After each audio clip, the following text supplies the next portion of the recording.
O tema da palavra de hoje é líder que gera líder. Você pode repetir comigo? Diga bem forte. Líder que gera líder. Abra sua Bíblia em 1 Samuel capítulo 18. A partir do versículo 1, diz assim: Sucedeu que, acabando Davi de falar com Saul, a alma de Jonatas se ligou com a de Davi, e Jonatas o amou como a sua própria alma. Saul, naquele dia, o tomou, está falando que Saul, segurou Davi, e não lhe permitiu que tornasse para a casa de seu pai. Jonatas e Davi fizeram aliança, porque Jonatas o amava como a sua própria alma. Versículo 4. Despojou-se Jonatas da capa que vestia e a deu a Davi, como também a armadura, inclusive a espada, o arco e o cinto. Esse texto aqui, amados, nos ensina muitas coisas a respeito da formação de liderança, porque nessa ocasião, Jonatas, ele estava numa posição acima de Davi. Aqui no capítulo 18, existe uma virada muito significativa na vida de Davi e do ministério dele, de toda a carreira que ele teve, no futuro até como um rei. Aqui é um ponto de virada muito importante na história de Davi. Voltando ao capítulo anterior, capítulo 17, é o capítulo que narra a história da vitória de Davi sobre o gigante Golias. E se você entender essa história, você vai ver que aquele dia foi o dia mais importante da vida de Davi. Porque até então ele era um menino, um rapaz, quem sabe um adolescente. E ele não foi para a guerra, ele não tinha nem idade para ir para a guerra. Então Israel estava ali a ponto de ter um confronto sangrento contra os filisteus. E o pai de Davi o envia para ir até o campo de batalha com a finalidade única de levar pão e queijo para os seus irmãos, que eles sim eram soldados do exército de Israel. E Davi chega lá com essa missão, e ele, como um bom entregador do iFood, ele cumpre bem a sua tarefa, entrega lá para os seus irmãos, mas ele vê um cenário esquisito, um cenário bem estranho para Israel, porque os filisteus tinham uma nova estratégia de guerra, não era mais aquela guerra de exército contra exército, a proposta era de 1 contra 1, só que o 1 da parte dos filisteus era um homem de 2,90 metros, e famoso por ser um vencedor nas batalhas, Golias. E ele afrontava o exército, que viesse pelo menos um homem para guerrear com ele, e quem vencesse também venceria a guerra. Entretanto, no exército de Israel não tinha ninguém com coragem para isso. Nem o Saul, nem Jonatas, que também estava lá, com certeza. E nenhum militar daquele exército. Mas Davi, ele chega lá apenas para entregar aquele alimento, mas ele vê aquela situação, ele chega exatamente na hora em que Golias desce lá no vale e começa a afrontar o exército novamente. Ele chega na hora certa para aquilo. E ele não se acovarda, ele se oferece para ir para a guerra. Você sabe o final da história, do capítulo 17. Davi, ele vence Golias, ele mata Golias, corta a cabeça de Golias e se torna uma celebridade em Israel. Se fosse no dia de hoje, naquele dia, certamente, Davi já teria, em menos de 24 horas, milhões de seguidores no Instagram, só para aquele feito. E ele ficou muito famoso em Israel. Mas o que acontece, pelo que eu entendo do texto, quando passa do 17 para o 18, estou falando do capítulo 17 para o capítulo 18, eu entendo que Davi não teve nem tempo de ir em casa, porque ele é levado na presença do rei, então há toda aquela homenagem, aquele reconhecimento, e é o texto que nós lemos, Saul pede para Davi permanecer no seu palácio. E naquele momento há uma ligação de amizade muito forte de Jonatas, o filho de Saul, o príncipe de Israel, certamente o primeiro na linha sucessória de Saul. O próximo rei seria Jonatas, após a morte de Saul, certamente. Porém, eles se tornam super amigos. É uma amizade muito profunda que começa nesse exato momento. Mas o que Jonatas faz? Ele vai além da amizade. No sentido que ele olha Davi e ele entendia que era alguém que seria um grande líder na nação de Israel. E ele começa então um processo, como um líder acima de Davi nesse momento, ele começa um processo de gerar na vida de Davi essa liderança no qual ele estava enxergando. Talvez ninguém mais enxergasse somente Jonatas nesse momento. Mas ele é um canal de Deus, ele é usado por Deus para levar Davi a um outro nível, a um nível mais alto. Trazendo para a nossa realidade de hoje, amados, eu tenho uma convicção muito forte no meu coração, que a principal tarefa de líderes é formar novos líderes. Porque a semente, ela sempre vai produzir de acordo com a sua qualidade. A lei da semeadura é assim. Quando a Bíblia fala sobre discipulado, né, Jesus, ele vai falar sobre discipulado, sobre fazer discípulos. Quem é que ele manda fazer discípulos? Os discípulos. Discípulo faz discípulo. Líder gera líder. Em Efésios capítulo 4, quando a Bíblia fala sobre o ministério quíntuplo, ali ele dá a entender claramente que quando fala dos 5 ministérios, logo em seguida, esses ministérios eles servem para capacitar os santos dentro da igreja. O que quer dizer? Que dentro do ministério quíntuplo, pastor gera pastor, apóstolo gera apóstolo, profeta gera profetas, evangelistas geram evangelistas e mestres geram mestres também. Então nós como líderes de células, se existe uma tarefa que nós devemos priorizar em várias atividades que realizamos, e você realiza várias atividades como líder, eu tenho certeza absoluta que gerar novos líderes é a principal. E é isso que nós vamos aprender com Jonatas nesse texto incrível aqui. Então, a primeira coisa que nós podemos perceber de atitude de Jonatas para promover a liderança, a futura liderança de Davi em Israel, é que ele criou um ambiente para que Davi subisse o seu nível de liderança. Eu narrei a história do capítulo 17, iniciando com a ordem do seu pai para ele ir até o campo de batalha, levar pães e queijos e suprir. Os seus irmãos estavam lá na batalha e no campo, alistado pelo exército. E Davi sai de casa com essa missão. Possivelmente, se fosse hoje, aqui em Santarém, ele ia de bermuda e chinelo, no máximo uma mochilinha nas costas, com uma muda de roupa, um lanchezinho para ele mesmo, além daquilo que ele carregava. E quando ele chega lá, acontece tudo isso que eu já narrei. E acontece mais, que eu também já falei. Ele, depois de vencer Golias, ele não volta para casa, ele vai ser convidado, só que o convite do rei não é um convite, o convite do rei é uma ordem, então ele vai passar a morar no palácio do rei. Só que Davi, ele não tinha roupa, ele não tinha as roupas adequadas para estar no ambiente real do palácio do rei. Ele não tinha uma cultura palaciana para conviver entre os nobres de Israel, mas ele estava lá dentro.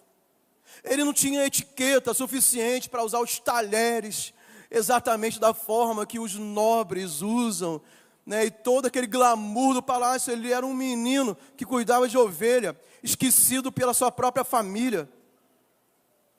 Não tinha classe para estar no palácio, mas ele foi colocado lá. Mas quem é usado por Deus, certamente, para ambientar Davi nesse ambiente? Jonatas.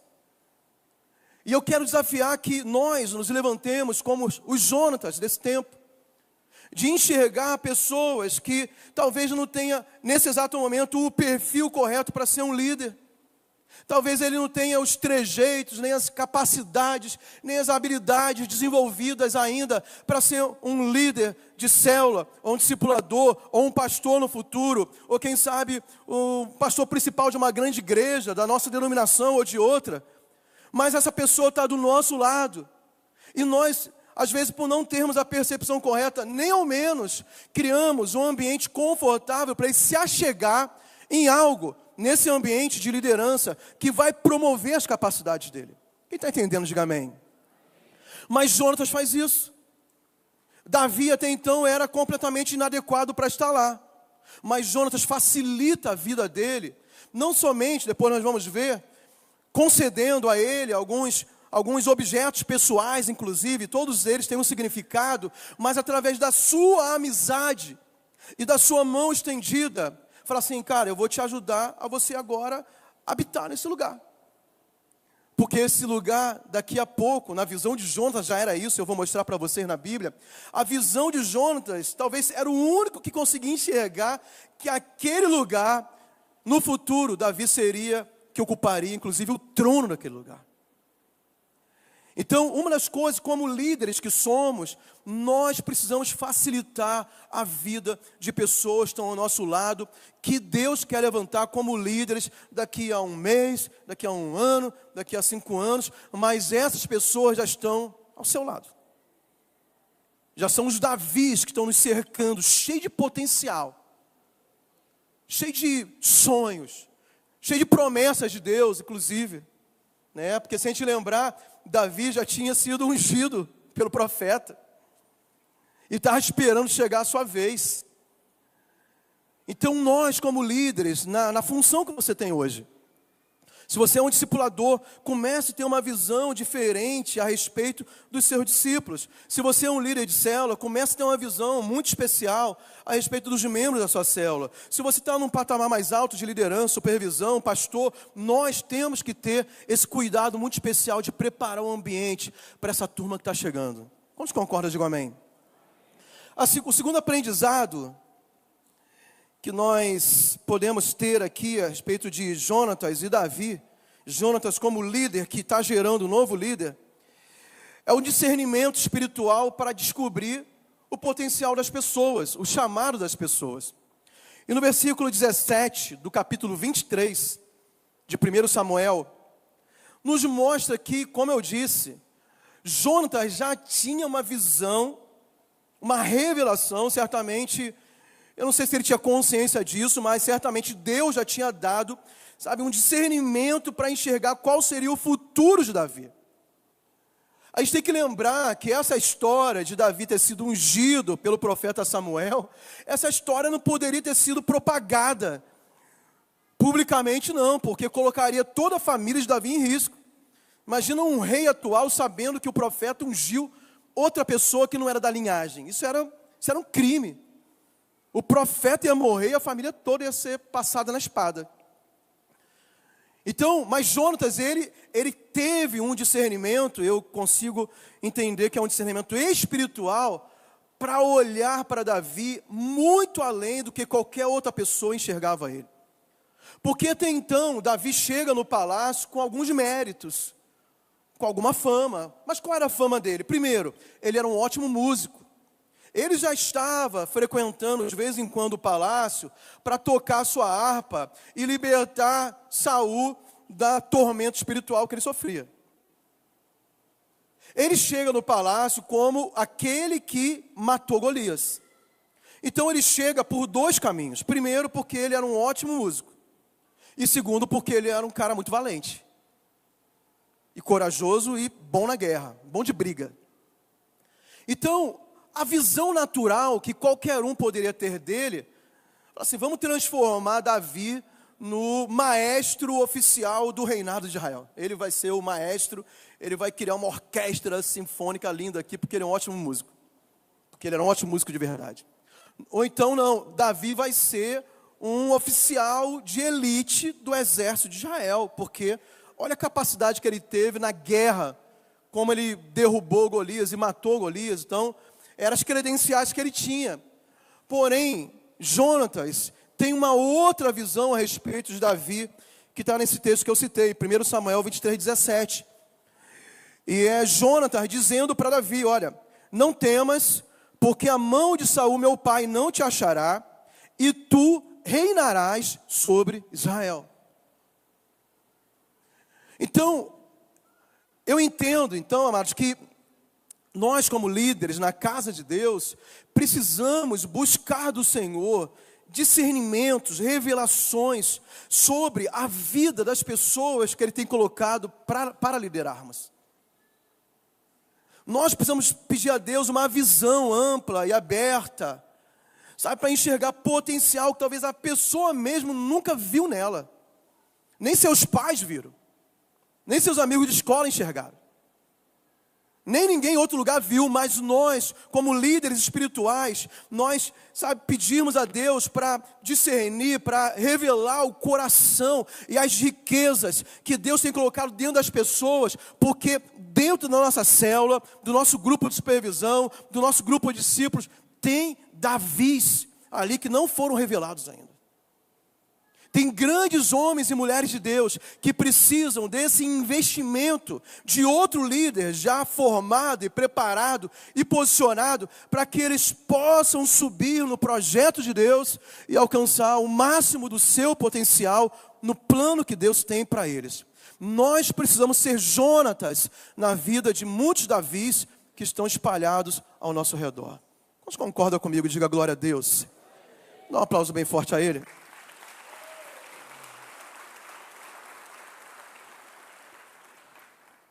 Terceira coisa, a formação de liderança é mais do que uma transferência de cargo, é uma transferência de autoridade.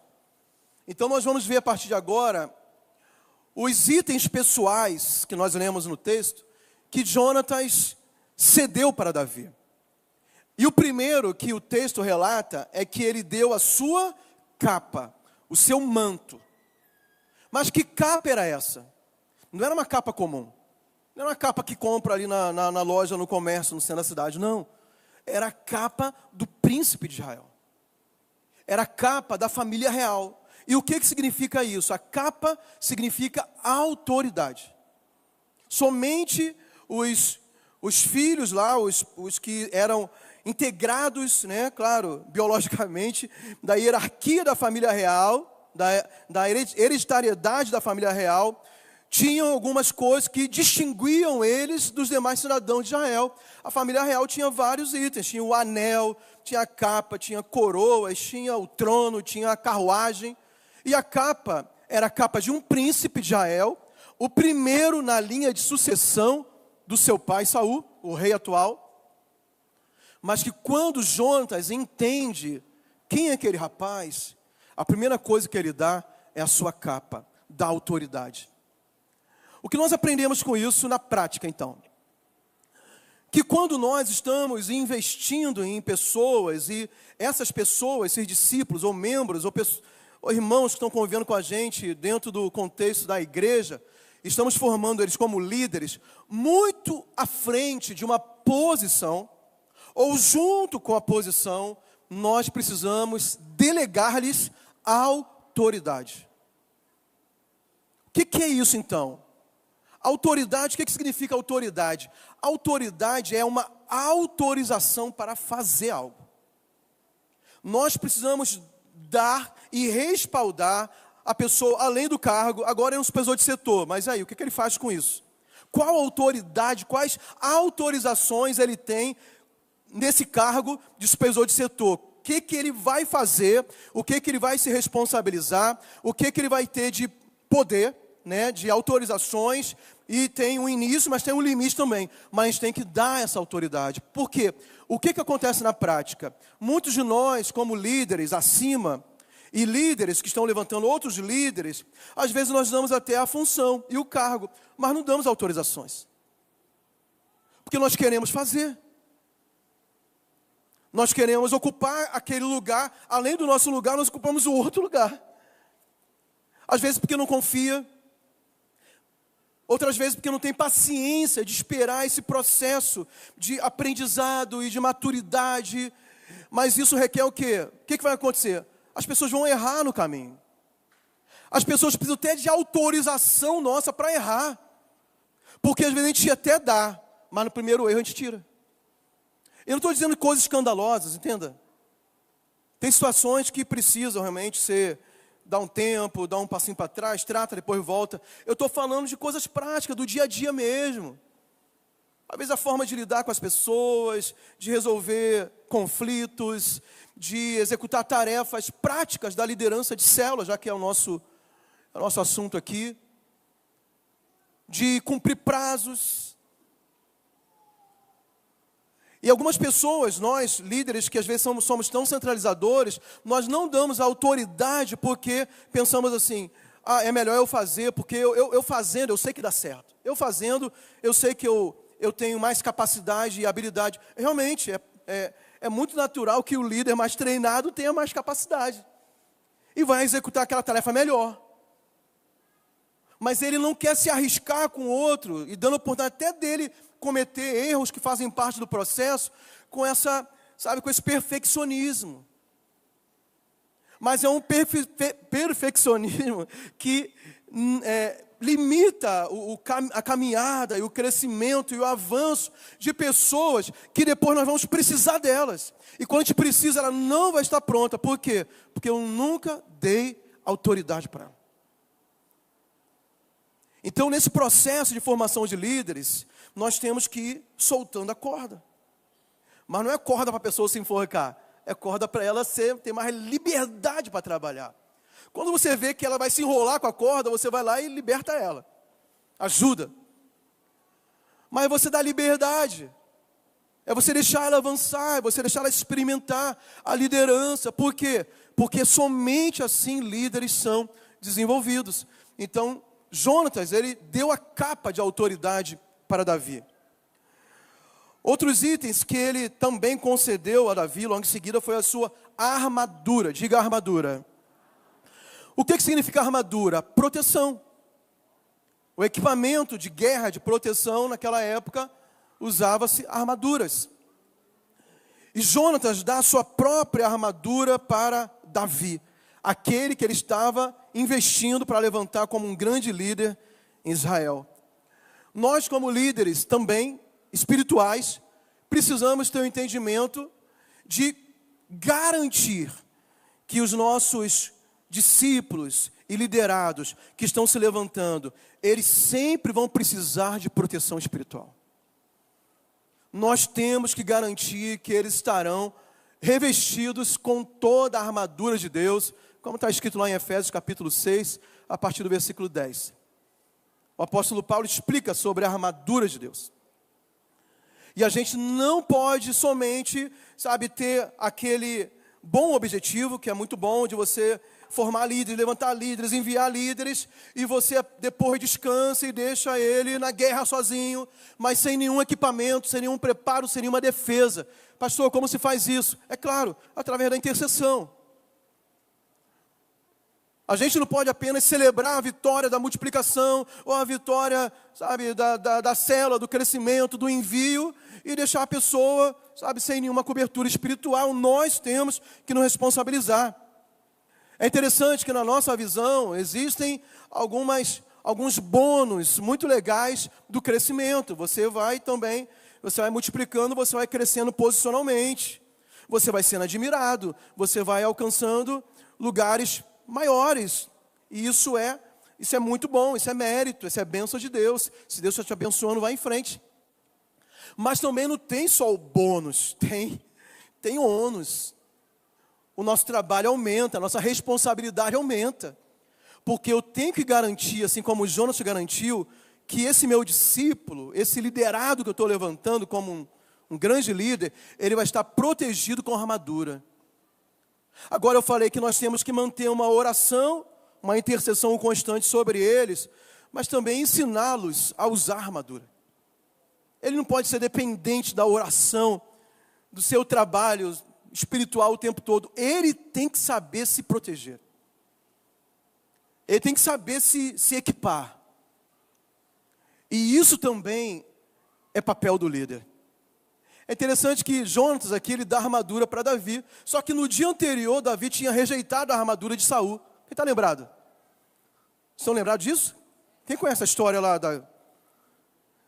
Saul oferece a armadura a ele fala, não, eu não consigo nem me mexer nessa armadura, eu vou do meu jeito lá lutar contra Golias. Mas no dia seguinte, Jonas oferece, porque sabia que era necessário. Aquela batalha, ele conseguiu sem a armadura, mas, irmãos, cada passo que a gente dá no ministério é uma guerra diferente que a gente enfrenta. A guerra que a gente enfrentou ontem, ela nos prepara para uma guerra maior amanhã. Você entende isso, sim ou não? Por isso que o apóstolo Paulo fala para a gente se revestir com toda a armadura de Deus, para que possamos resistir os dias maus e depois de tudo permanecer inabaláveis. E foi isso que Jonatas fez com Davi. E depois, ele também libera outros pertences pessoais muito importantes. Ele concede a sua espada e a sua lança. Ao contrário da armadura, a espada e a lança são armas de ataque. Armas de ataque. O apóstolo Paulo, no mesmo texto que nós citamos aqui, capítulo 6 de Efésios, no versículo 17, ele explica qual é o significado espiritual da espada. E o texto diz assim, versículo 17: usem o capacete da salvação e empunhem a espada do Espírito, que é o quê? A palavra de Deus. Irmãos, nesse processo que nós temos, estou falando agora da nossa igreja, da nossa visão e a nossa realidade. Tudo que nós fazemos, eu admiro demais e eu pratico, os irmãos que estão comigo aqui na Rede Laguna, principalmente. Toda terça-feira nós reunimos, a gente passa a visão da melhor forma possível, resgata as ferramentas da visão do MDA, as estratégias, coisas antigas, a gente tem trazido à tona de novo, Fator Barnabé, né, Projeto Natanael, Oração da Célula, a gente tem tentado equipar os irmãos da melhor forma possível, com modelo, com a visão, com método. Mas eu tenho uma preocupação muito forte no meu coração. Eu não quero, né, que a nossa igreja, e nem quem está debaixo de mim, se sinta numa fábrica que é colocada em produção em série. De líderes, apenas de células. Deixa eu explicar melhor. Pessoas que sabem liderar uma célula. Liderar a célula não é difícil não, irmãos. Você organiza 2 louvores, tem o Spotify, tem outras plataformas de música aí livre. Tem um repertório enorme na igreja. Você organiza alguém para fazer a dinâmica da célula, uma bênção, é importante. Você pega o guia do líder, a igreja te dá mastigadinho as perguntas que tem que fazer, a resposta dos versículos, tudo mastigadinho. Você organiza o lanche da célula, enfim, resumidamente, você faz isso e outras coisas, não é difícil. Então, às vezes nós estamos capacitando muito os nossos líderes para serem líderes de célula, assim, e ele vai se tornar um expert nisso. É tipo, quando eu falo sobre isso, é a diferença, por exemplo, de você fazer o ensino médio, o ensino regular, com todas as disciplinas que te preparam para o Enem, e você cair numa escola técnica. Você vai aprender a ser um profissional. Vai ser um mecânico, eletricista, eletrotécnico, informática. Aí vai chegar no Enem, quando você tiver que responder sobre física, biologia, língua portuguesa, redação, você viu que o ensino técnico te tornou um profissional, mas não te deu a base suficiente para você conhecer coisas que são elementares, né, da vida do estudante, que são cobradas na prova, inclusive. Eu estava falando para os irmãos no primeiro Tadel, que houve uma fase da minha vida que eu fui professor de ensino superior, do curso de publicidade e outro curso de design, que são cursos muito, muito práticos, né? Então, na publicidade, as disciplinas super práticas. E teve uma disciplina que eu ministrei uma época, durante um tempo, que era redação publicitária. Então, os acadêmicos, já do 5º semestre, 6º semestre, eles tinham que aprender a fazer redações, claro, utilizando basicamente a língua portuguesa e todos os recursos da língua portuguesa para vender produtos. Redação publicitária. A minha vontade era reprovar metade da sala. Não era porque eles não sabiam as técnicas publicitárias, porque eles não sabiam escrever, eles não sabiam português. Eu corrigia as provas, eu ficava em crise, como é que esse indivíduo vai sair? Como é que ele entrou na faculdade, meu Deus do céu? E quando a gente traz para a igreja, se você não está equipado com a espada do Espírito, que é o quê? A palavra de Deus, você vai estar muito fragilizado nesse processo todo, que é um processo de guerra. A nossa obra, nosso trabalho é uma obra espiritual. A nossa luta não é contra carne ou sangue, e nem sangue, mas contra principados e potestades, dominadores do mundo espiritual. O que você faz é lindo, mas é sério, é pesado. Então, se eu só ensinar o povo a liderar a célula e multiplicar a célula, nós fazemos isso. Mas se eu, como líder, não tiver preocupação de equipar esse liderado com a palavra de Deus, eu estou colocando essa pessoa em risco. Porque ela vai enfrentar guerras. Ao longo dessa jornada na igreja, de tantos anos, né? Até no MDA mesmo, na Paz Church, a gente já viu alguns casos que pareciam casos bizarros, igual aquele programa que tem na TV, né? Casos bizarros. Que o líder era um cara excepcional. Multiplicador, trabalhador, envolvido, caprichoso, com todas as capacidades necessárias para ser um ótimo líder. Aí daqui a pouco você soube que a pessoa desviou completamente. Está envolvido com coisas horríveis lá no mundo, pecados grosseiros, talvez recaiu nos vícios, na orgia, na pornografia, na prostituição. A vida dele ficou pior que antes. Aí você pensa, como é que pode um líder tão poderoso como esse voltar para um estado terrível lá no mundo, longe de Deus, perto dos capetas, se o cara até semana passada estava aqui liderando? Possivelmente ele não estava equipado com a espada do Espírito, que é a palavra de Deus. Porque a palavra de Deus é o fundamento que nos segura na guerra. Quando a Bíblia fala esse entendimento de quem é Jesus, né, uma das coisas que fala é que Jesus, ele é o quê? Ele é o verbo, então o verbo é a palavra. Mas também Jesus é a rocha. E ele fala sobre essa relação da rocha com a palavra. Lá também em Mateus capítulo 7, quando ele conta aquela história, aquela parábola, né, do homem prudente, do homem imprudente, que construiu a casa sobre a rocha e o outro construiu sobre a areia. Quem construiu a casa sobre a rocha? Aquele que ouviu a palavra e obedeceu a palavra. Mas se não tem a palavra, ele constrói o quê? Sobre o quê?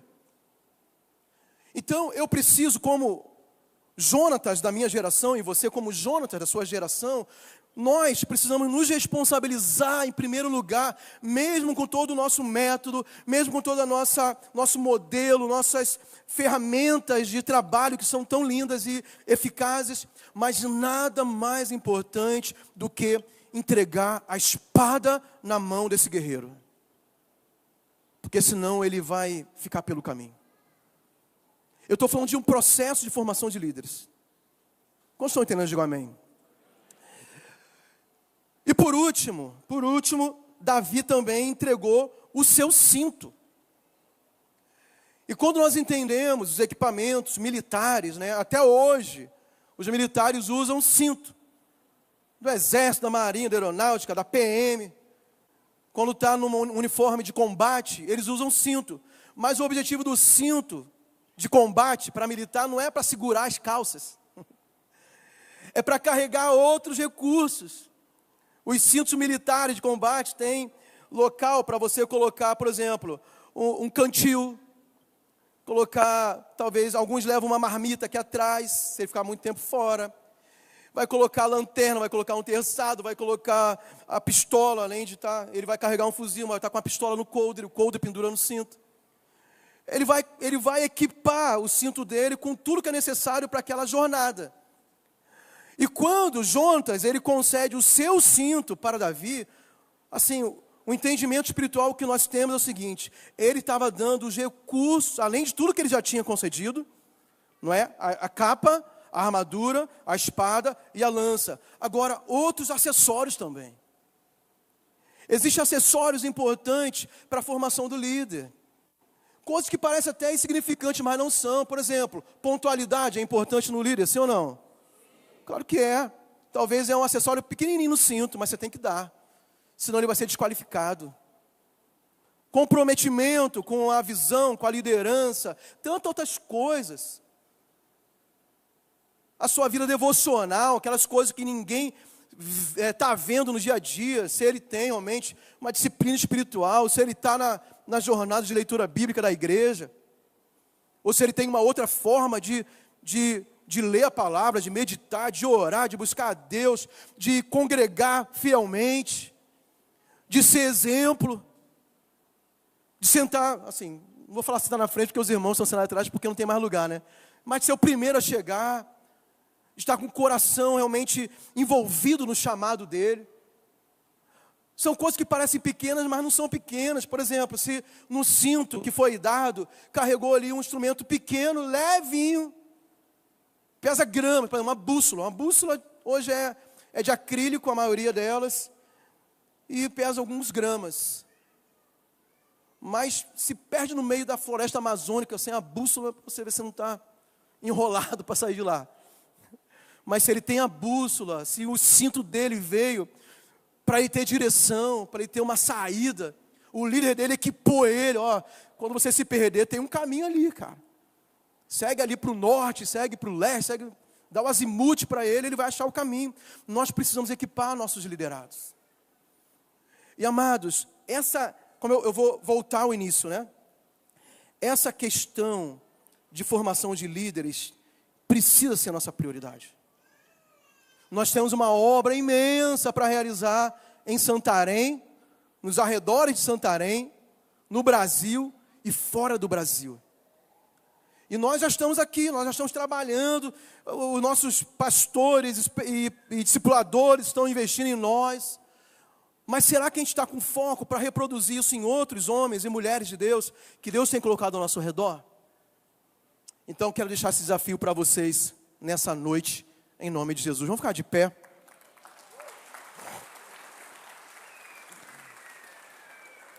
Queria terminar com uma oração. Quantos querem orar juntamente comigo? Diga amém. Amém. Feche seus olhos. Senhor, nós recebemos a Tua palavra, queremos nos apresentar aqui nesse lugar, e até os irmãos que estão assistindo pela internet, queremos nos apresentar como Jonatas dessa geração. Aquele que tem um discernimento espiritual para enxergar os Davis que estão ao nosso redor. Aqueles que preparam o ambiente e trazem Davis para dentro, Senhor, do ambiente de crescimento, Senhor, de promoção, Senhor Deus, para que eles alcancem o potencial máximo que o Senhor colocou neles e o chamado que o Senhor fez a eles. E nós queremos, Senhor Deus, ser líderes servos, líderes que não seguram posição, não seguram autoridade, mas nós queremos abrir nossas mãos para dar-lhes a nossa capa, para, Senhor Deus, providenciar para eles a armadura, Deus, e garantir proteção espiritual, para também, Senhor, colocar em suas mãos a espada, Senhor Deus, para que eles andem em vitória, para que eles possam derrotar exércitos, para que se o inimigo se levantar contra eles, eles sejam corajosos, valentes e adestrados na batalha, Senhor. Deus, queremos colocar também, Deus, recursos, Senhor, disponíveis para eles crescerem, romperem e cumprirem, Deus, o propósito do Senhor. Deus, nos deu uma visão, Deus, muito clara sobre pessoas. Senhor, assim como Jonatas teve, ele já sabia que Davi seria o futuro rei. Deus, eu creio que não foi ninguém que falou, a não ser o Teu próprio Espírito que falou para Jonatas, mostrando, Deus, o futuro daquele seu novo amigo. E naquele momento, seu liderado também. Que assim seja conosco, que nós possamos levantar os Davis dessa geração.